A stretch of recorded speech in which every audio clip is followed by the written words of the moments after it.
Baiklah anak-anak, sebelum kita mulai pembelajaran kita pada hari ini, silakan untuk ketua kelas dipimpin doa dulu. Bersiap, dan mulai.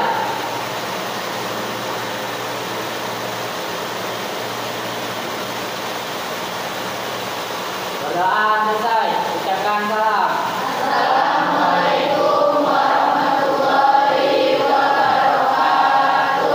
Waalaikumsalam warahmatullahi wabarakatuh. Oke, Bapak absen dulu ya. Agung Laksono ada? Al Fajri, Alianti, Anggita, Arta. Oke, selamat pagi semuanya. Bagaimana kabarnya hari ini? Oke. Masih semangat untuk belajar? Semangat, Pak. Oke. Biar lebih semangat lagi, coba semuanya berdiri ya. Ya, berdiri semuanya.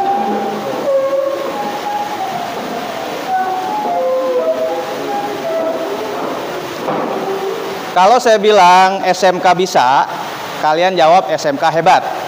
Oke? Kalau saya bilang SMK Tamblang, kalian jawab luar biasa. Oke, siap ya? SMK bisa. SMK hebat. SMK Tamblang. Luar biasa. Oke, masih belum kompak nih. Ya, kita coba lagi sekali lagi ya. SMK bisa. SMK hebat. SMK Tamblang. Luar biasa. Oke, tepuk tangan buat kalian semua. Ya, silakan duduk kembali.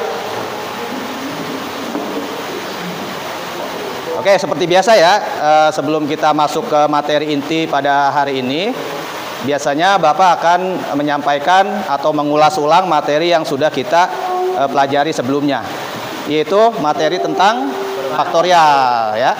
Kalau permutasi, hari ini kita rencananya belajar permutasi hari ini. Nah, kita bahas materi yang sebelumnya, karena untuk mempelajari materi permutasi ya, itu kalian awalnya harus bisa materi faktorial gitu ya.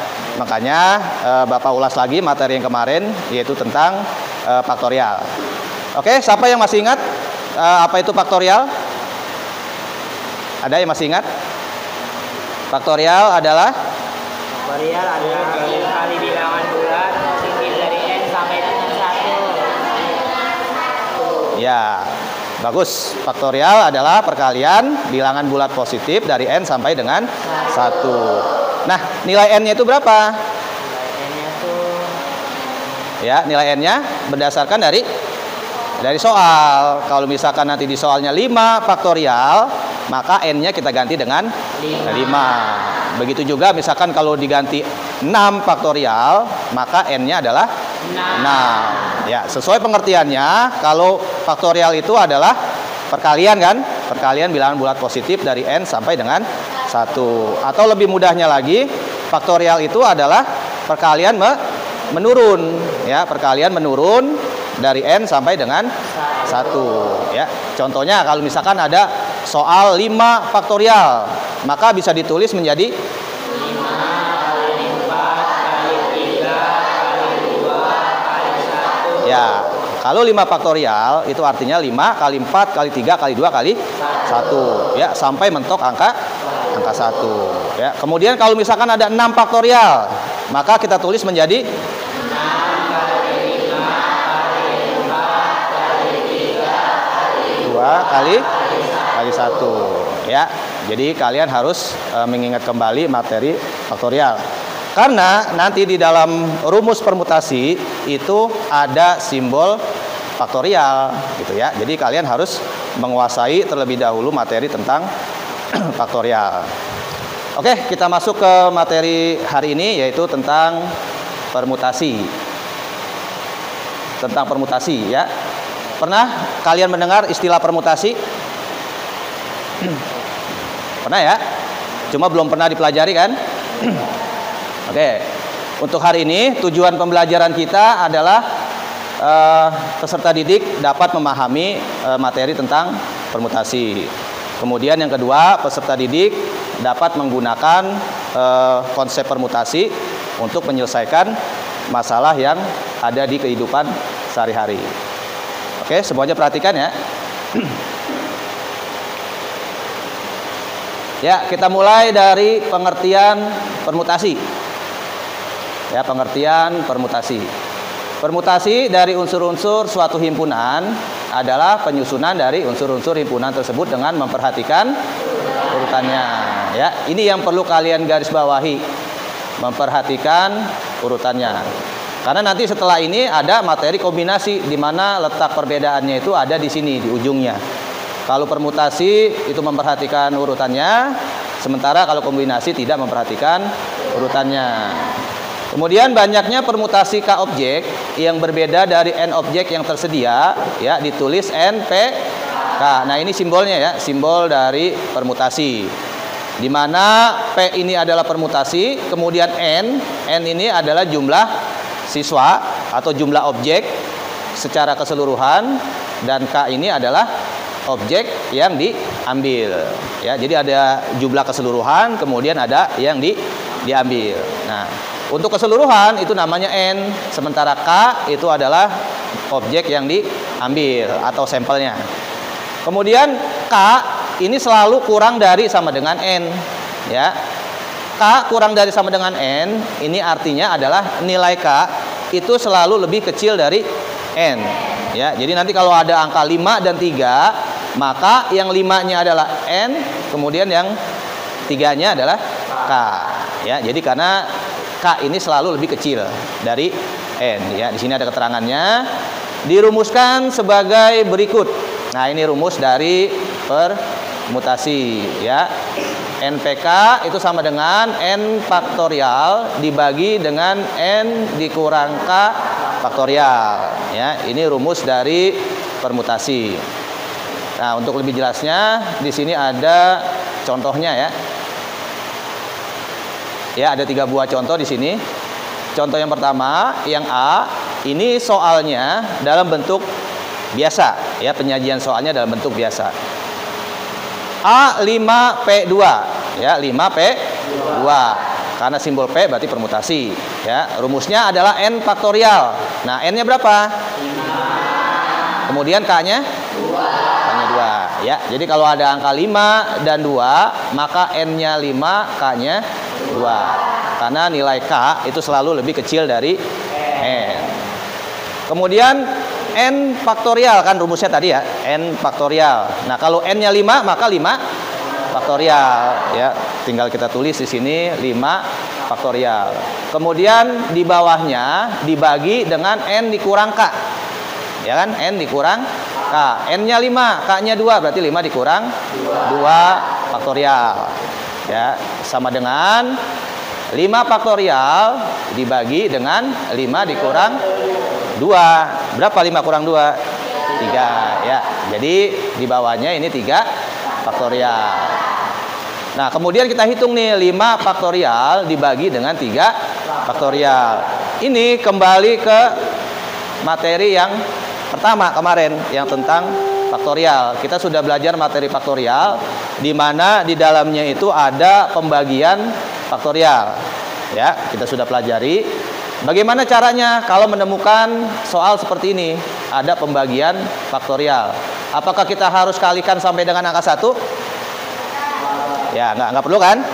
Ya, tetapi kita kalikan cukup sampai dengan angka yang bawah, ya. Lihat angka yang bawah ini angka berapa? Angka 3. Nah, maka yang atas yang 5 faktorial ini kita kalikan cukup sampai dengan angka 3, ya. 5 kali 4 kali 3 faktorial. Ya, dibagi dengan 3 faktorial. Nah, kemudian 3 faktorialnya ini kita bagi, ya. 3 faktorial dibagi dengan 3 faktorial. Ya, berarti ini sudah habis ya, atau 1.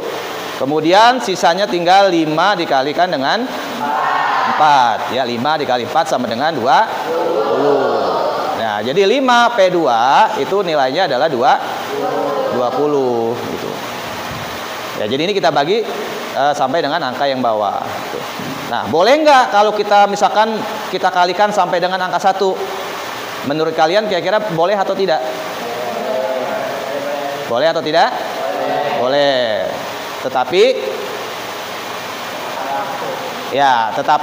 perkaliannya akan semakin semakin panjang, dan tentunya kita mengalihkannya akan semakin lama gitu. Karena kalau angka kita kalikan, nanti angka ini akan semakin besar. Ya, ketika angka itu sudah besar, maka ketika kita membaginya, nah itu agak lebih sulit daripada angkanya yang kecil. Ya, makanya sebelum kita kalikan, kalau memang ada yang bisa kita bagi, nah itu kita bagi dulu. Ya, jadi kita bagi di awal, kemudian nanti sisanya baru dikalikan. Nah, jadi ketika kita mengalihkan itu, angkanya tidak besar. Jadi proses perhitungannya menjadi lebih mudah kalau angkanya lebih kecil. Oke, untuk contoh yang pertama sudah jelas belum? Jelas ya? Ada yang perlu ditanyakan tidak ini? Enggak, sudah ya? Sudah jelas? Kalau sudah, kita lanjut ke contoh. Maka 6 kita kalikan cukup sampai dengan angka 3. Ya, karena di bawahnya atau pembaginya adalah angka 3. Maka 6 kali 5 kali 4 kali 3 faktorial. Kemudian yang bawahnya adalah 3 faktorial yang atas, karena 3 faktorial yang bawah ini kita coret atau kita bagi. Ya. Maka yang tersisa tinggal 6 kali 5 kali 4. 6 kali 5 kali 4 itu sama dengan 120. 6 kali 5 30, 30 kali 4 120. Jadi nilai dari 6 ke 3 sama dengan 120. Ya. Ini contoh soal yang bentuk dasarnya atau bentuk yang biasa. Ya. Sekarang bagaimana dengan contoh yang ketiga? Nah, contoh yang ketiga ini sudah dalam bentuk aplikasi dalam kehidupan kita sehari-hari. Ya, jadi biasanya soalnya itu dalam bentuk soal. Ya. Oke, kita baca dulu ya soalnya begini. Yang C, dari 7 orang siswa akan diambil 4 orang untuk mengisi jabatan ketua kelas, wakil ketua, sekretaris, dan bendahara. Berapakah banyaknya susunan ketua kelas, wakil ketua, sekretaris, dan bendahara yang dapat terbentuk? Ya.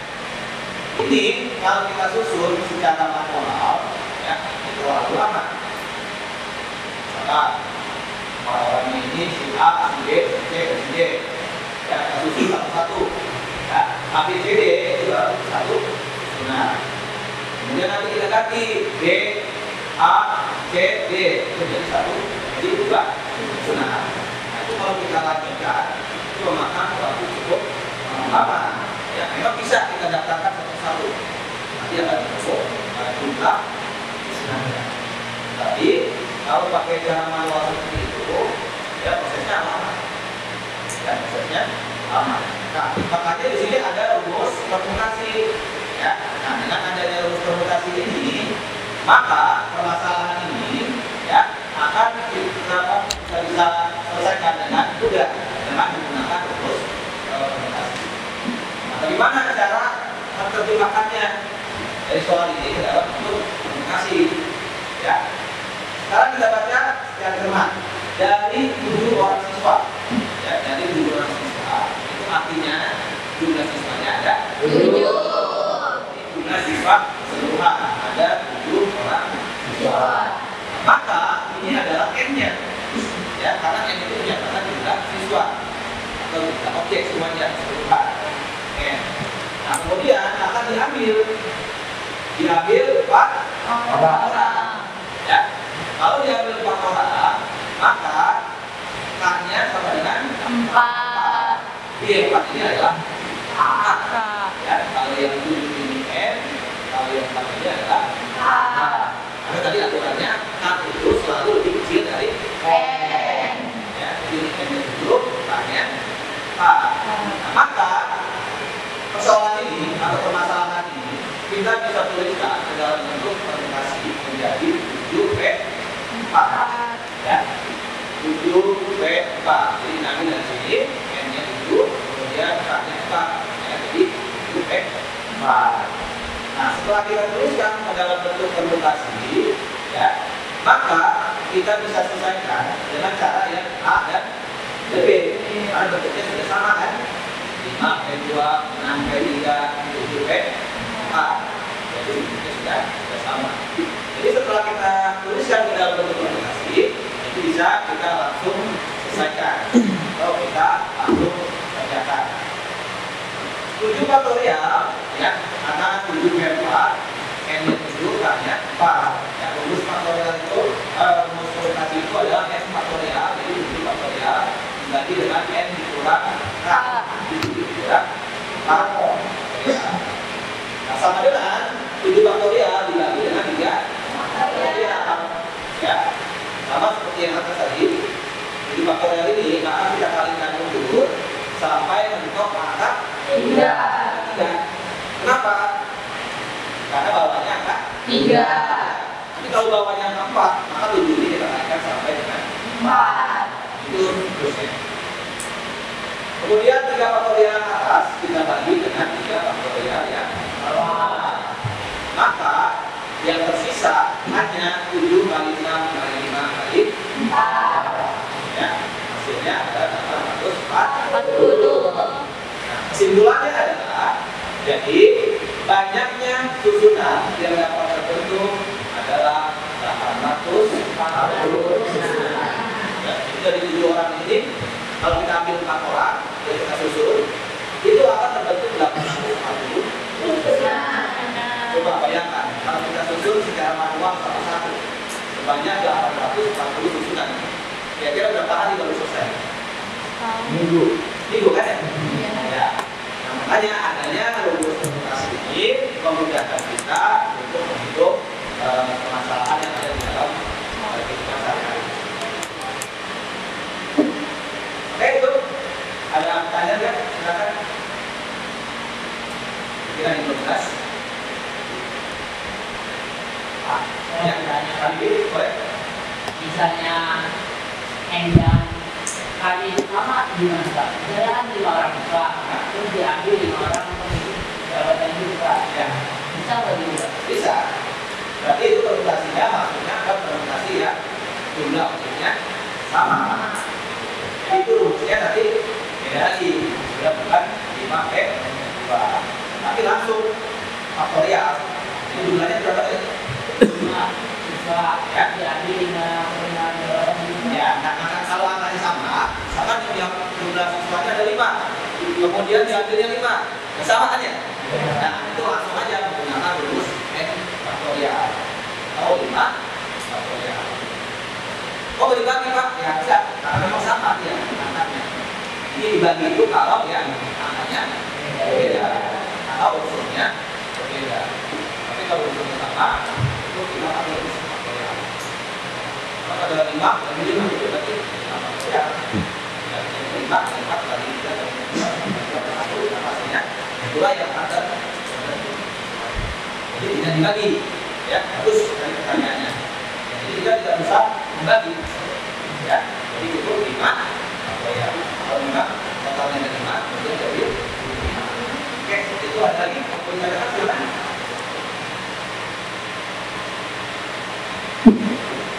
Oke, kan cukup jelas ya? Oke, jelas. Silakan kalian duduk berdasarkan kelompoknya masing-masing.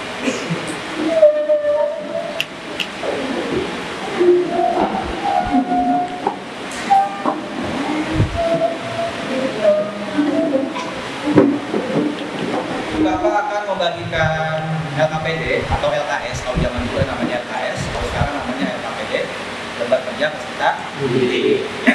Nanti di sini ada langkah-langkah yang harus kalian kerjakan, ya. Di sini ada permasalahan seperti tadi, contohnya.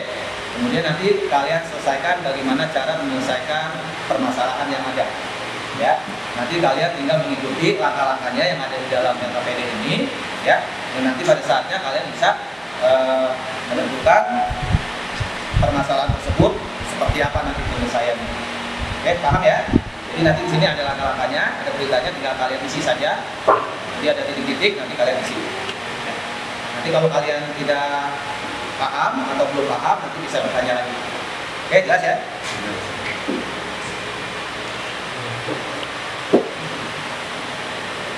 Dokter, silakan.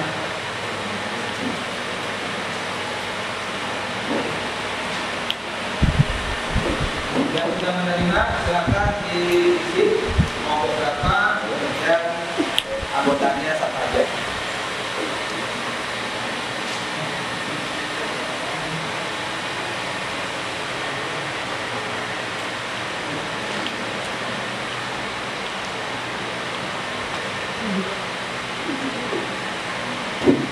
Silakan kalian kerjakan secara berkelompok, secara bersama, ya. Dibaca perintahnya dari awal sampai akhir. Dan silakan kalian berdiskusi bagaimana cara menyelesaikannya.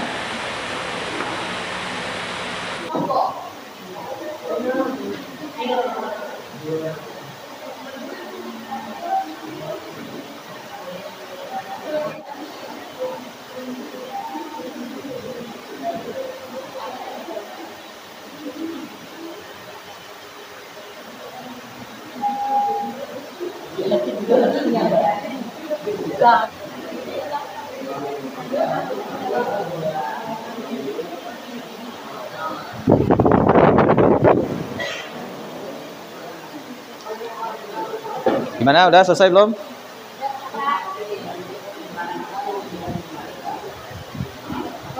Ya. Bersama yang ini. Ya. Ya. Iya, ada yang sama. Udah selesai. Begitu. Artinya dari ketiga susunan ini tidak ada yang sama. Artinya ketika diacak hurufnya, maka susunannya itu berubah atau tidak gitu. Ya, kalau memang menurut kalian, oh ini berubah nih, ya ternyata berarti ketiga susunan ini tidak ada yang sama, ya tulis ini berarti tidak ada yang sama gitu, ya. Maka ini masuk ke permutasi, karena ketika urutannya diubah, maka susunannya juga berubah, gitu kan? Permutasi kan seperti itu, ya permutasi penyusunan unsur-unsur himpunan dengan memperhatikan urutannya. Jadi urutannya itu diperhatikan. Ketika urutannya itu kita ubah, maka susunannya juga berubah gitu. Nah, itu yang disebut dengan permutasi, ya.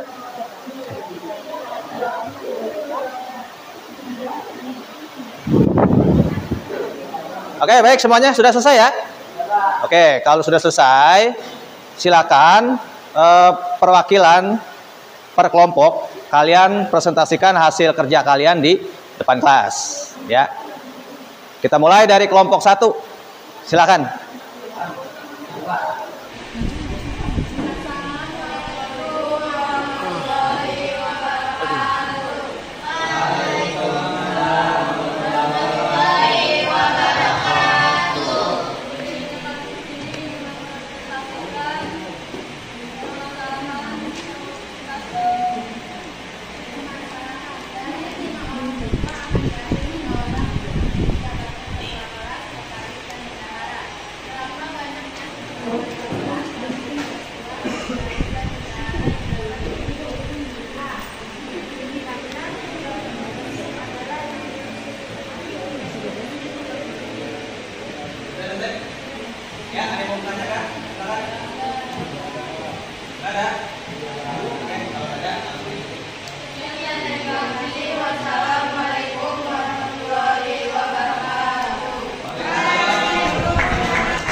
Di situ ada permasalahan dari 5 orang siswa akan diambil 3 orang untuk mengisi jabatan ketua kelas, sekretaris dan bendahara.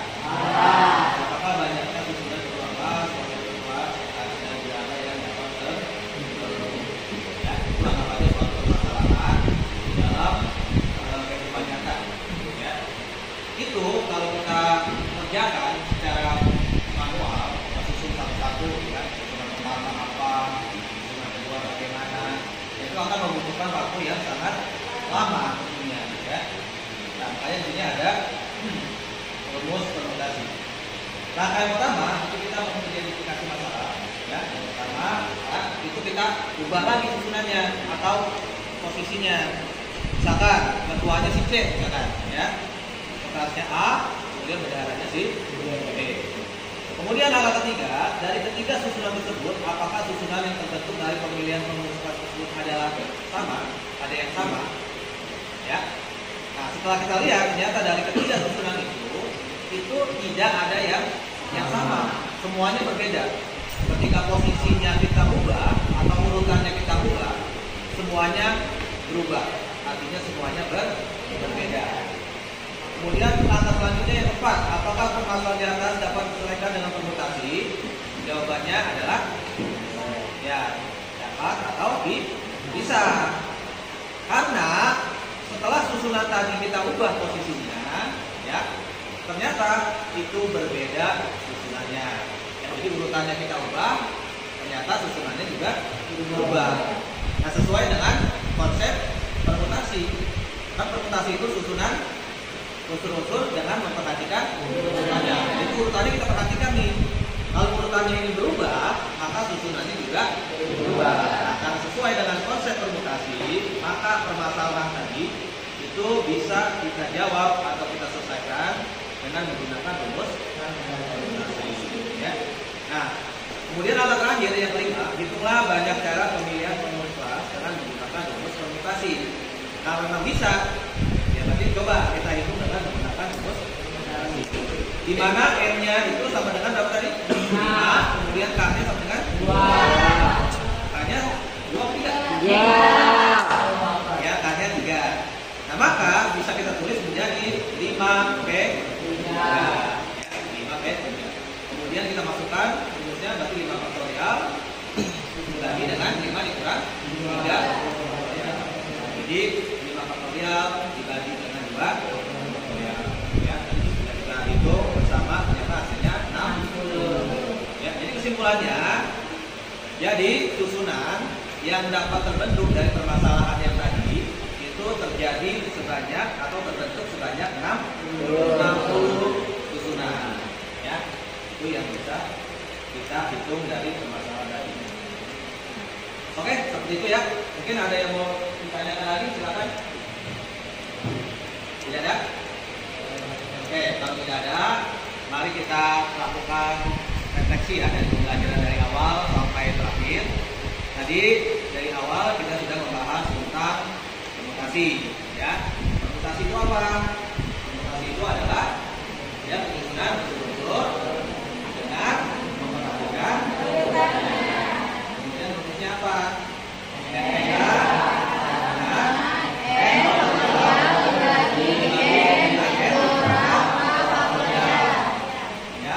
Kemudian bagaimana cara penyajian soalnya? Yang pertama bisa saja dalam bentuk biasa, contohnya misalkan 5p2. Nah, selain soal itu ada juga soal berita yang berhubungan dengan komunikasi. Ya, seperti yang tadi sudah kalian pecahkan masalahnya secara bersama-sama. Ya. Nah, oke, untuk hari ini penjelasannya cukup sampai di situ aja ya. Sedangkan untuk pertemuan selanjutnya kita akan bahas materi tentang kombinasi. Ya, kalau hari ini kita bahas kombinasi, kemudian nanti selanjutnya pertemuan selanjutnya adalah materi tentang Kombinasi. Oke, nanti mungkin bisa kalian persiapkan ya. Bisa ambil sumbernya, silakan dari YouTube banyak, kemudian dari internet juga. Ya. Oke, mungkin hari ini cukup pembelajaran kita. Mari kita sama-sama kita tutup dengan doa. Ya, silakan untuk berdoa kelasnya.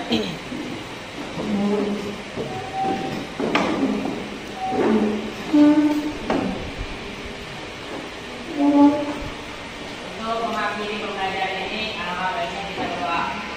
Mulai.